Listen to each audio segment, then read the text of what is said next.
Friends, hello to all. Today I want to tell you about how Muslims fought the Crusaders and what tactics they used. For greater objectivity and completeness of the picture, I will rely on both Muslim and Christian sources. In particular, on the participant of the Second Crusade Guillaume de Machaut, who generally spoke very objectively about Muslims, without the typical European description of the Saracens as wild and crazy barbarians. Perhaps we will start with him.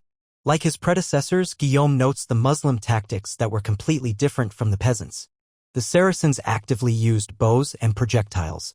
According to him, the infidels fired many arrows at a fairly long distance. And then they avoided direct combat and, thanks to the speed of their horses, escaped from the Christian knights. The Crusaders regularly encountered false retreats.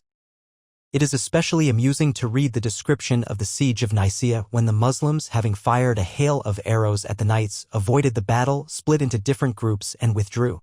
The misled Crusaders, according to the chroniclers, having done their job, turned back their camp. But the detachments of Turkic archers suddenly returned and shot the remaining knights.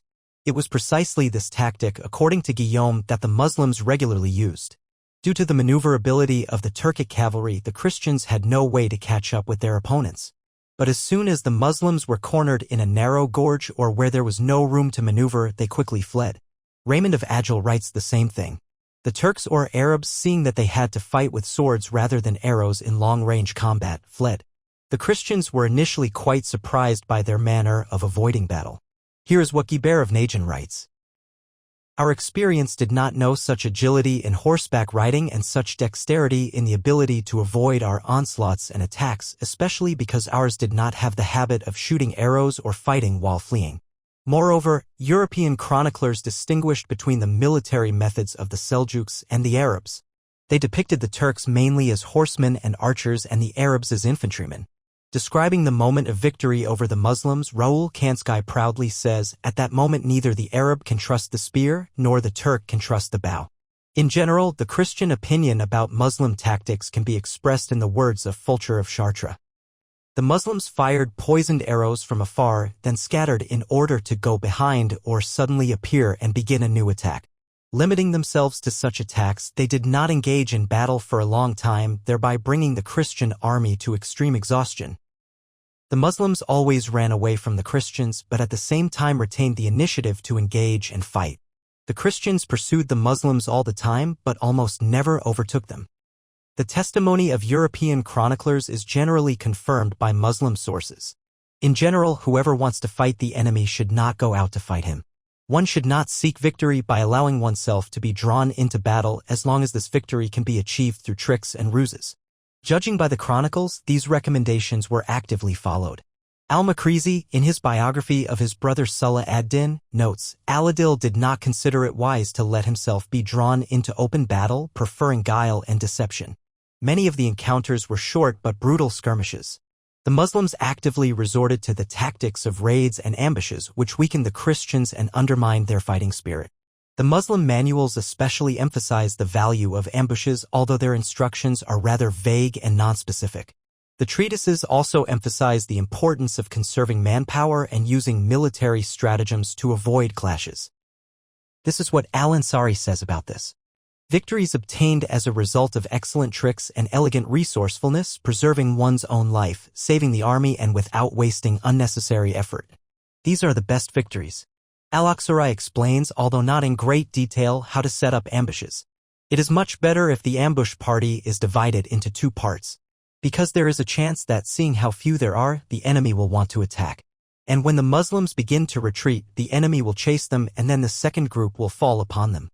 He emphasizes the importance of choosing an ambush site near water, in case the Muslims have to wait a long time for the attack, and points out the need to remain silent while the warriors are hiding. At-Tarsusi helps to understand the tactics of medieval Muslim mounted archers in the army of Saladin. If the enemy is located far away but within the range of a bowshot, then the archers should disperse and shoot individually. If the enemy is approaching, then the archers should unite.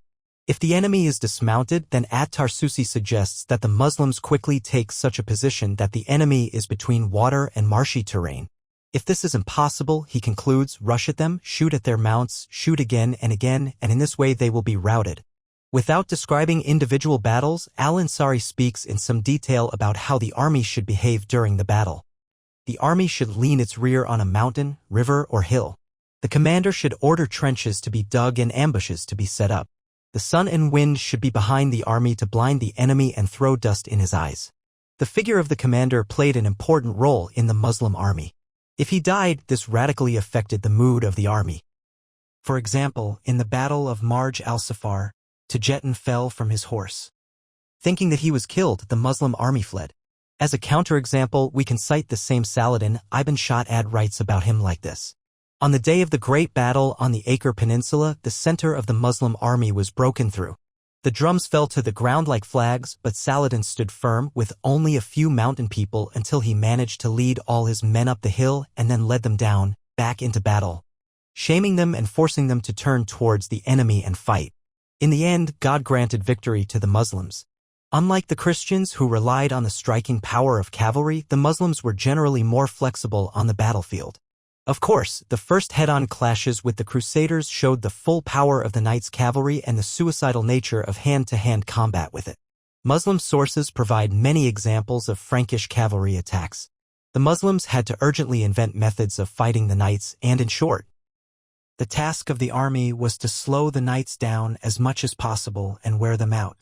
Horse archers, divided into small detachments, tried to encircle the flanks or go into the rear of the enemy. In open terrain, the main task was to stop or at least weaken the enemy by shooting from a long distance.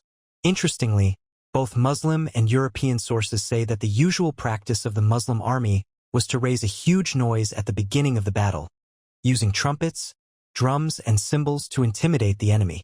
Later, the Europeans began to adopt these traditions. Let's summarize how the Muslims fought. Firstly, the active use of horse archers, reliance on exhausting battles, false attacks and retreats, tricks and ambushes. All possible attempts to avoid direct confrontation and wait for the best moment to attack. And it is also worth considering that in this video I did not talk about the siege tactics of the Muslims, and many historians believe that it was the art of sieges that helped the Muslims drive the Crusaders out of the Holy Land. Thank you very much for watching. If you liked the video, be sure to like it and subscribe to the channel. Good luck!